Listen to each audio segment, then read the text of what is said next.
building the finest car in the world didn't come overnight.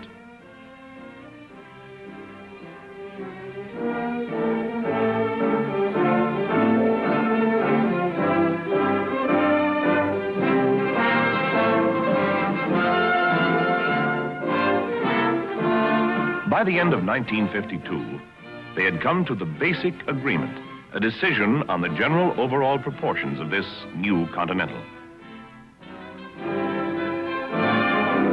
To introduce the element of competition, a styling assignment on the new car was given to 4 outside automotive designers who would come up with independent ideas.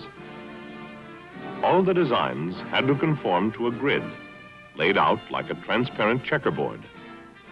Artist drawings can often be deceptive. The grid ensured that approved specifications were met. And all the renderings were to be in the same color, Prussian blue, so that all the pictures could be compared objectively. In the meantime, the division's own stylists were coming up with their version.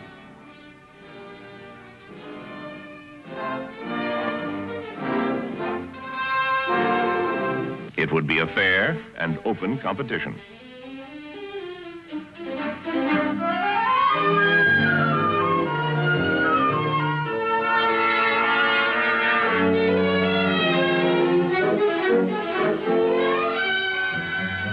May 5th, 1953. When everything was set, the members of a special products committee were brought in one by one to make their decision. Each was to choose by number the design he thought was the right one.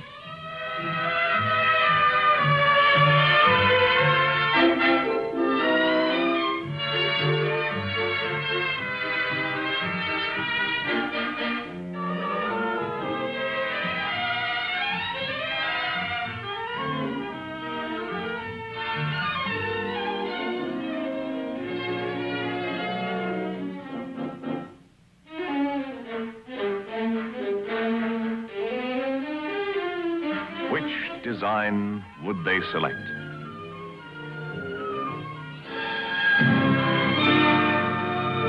It was a great moment for Bill Ford's group when the results were in. The design they had created was the final choice.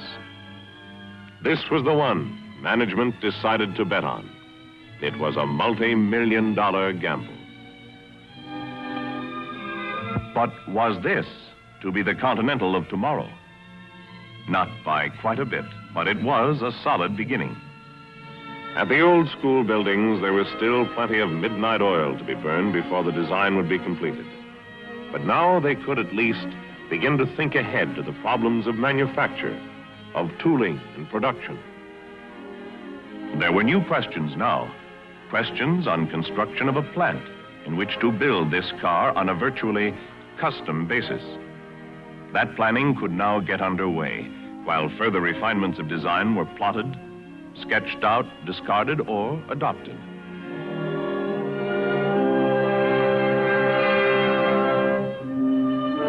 While scale models were built and studied and modified, while full-size clay and plaster Continentals were shaped and reshaped to achieve what the engineers and stylists wanted. September 29, 1953. It was as a plaster car that the new Continental received final approval. But a mock-up like this is really only a kind of three-dimensional picture. No one drive it and see it the way it would really come to life, in motion. Based on what was decided about it in lifeless plaster, a copy in metal was the final step. This meant more months of planning and detail work.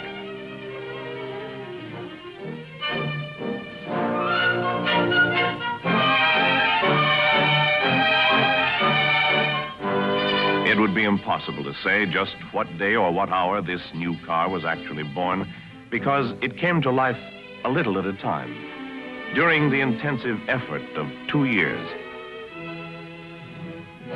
But as good a day as any was December 24, 1954, the day before Christmas.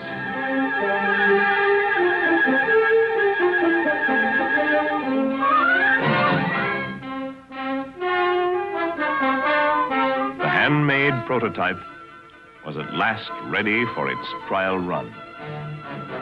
There came the instant when the wheels turned under power for the first time. Everything that had gone before was preparation. This was the beginning for Continental Mark II.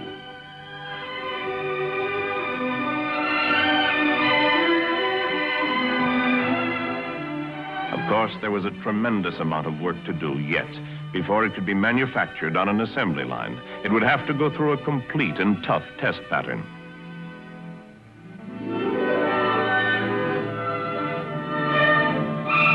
Check its performance in desert heat.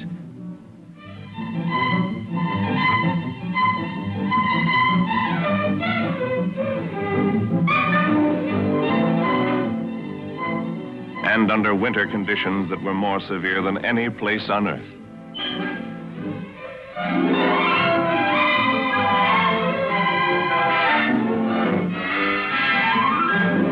It ran for weeks on durability runs without ever stopping except for gas and oil. And in a blackout disguise, it traveled from coast to coast before final approval was given. And it was checked again and again for style. Photographed and rephotographed against all kinds of backgrounds.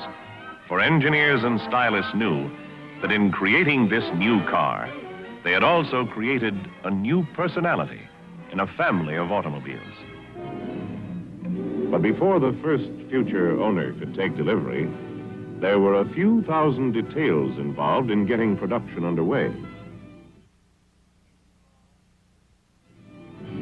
A new car, a new company division, now a whole new plant to be built. And production in that new plant on the expressway just out of Dearborn is unlike any other production operation in the automobile industry. Relatively few cars are finished each day. Each individual engine is checked out on the dynamometer. Every body is first assembled and checked, then taken apart, numbered, and the sections painted as a set, assigned to one particular car. A painstaking painting process with 4 double coats of paint.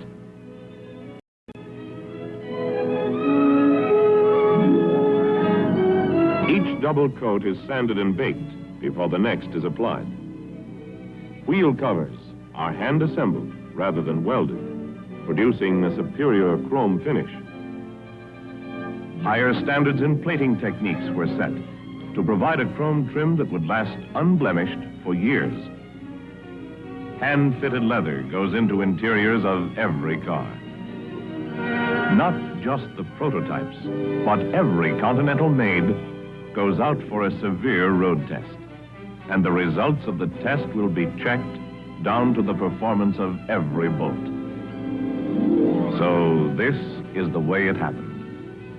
Over a period of more than 4 years, the concept of modern formal styling came to life, growing from rough designers, engineers, and stylist sketches to a specially designed plant.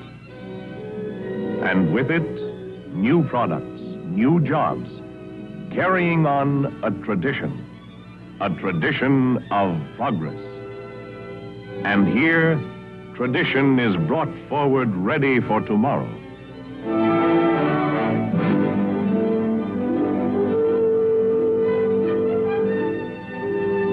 It was a challenge they offered these men who in 1952 set out to capture the best traditions of an American classic, the Continental. And today, they find tomorrow is still ahead of them.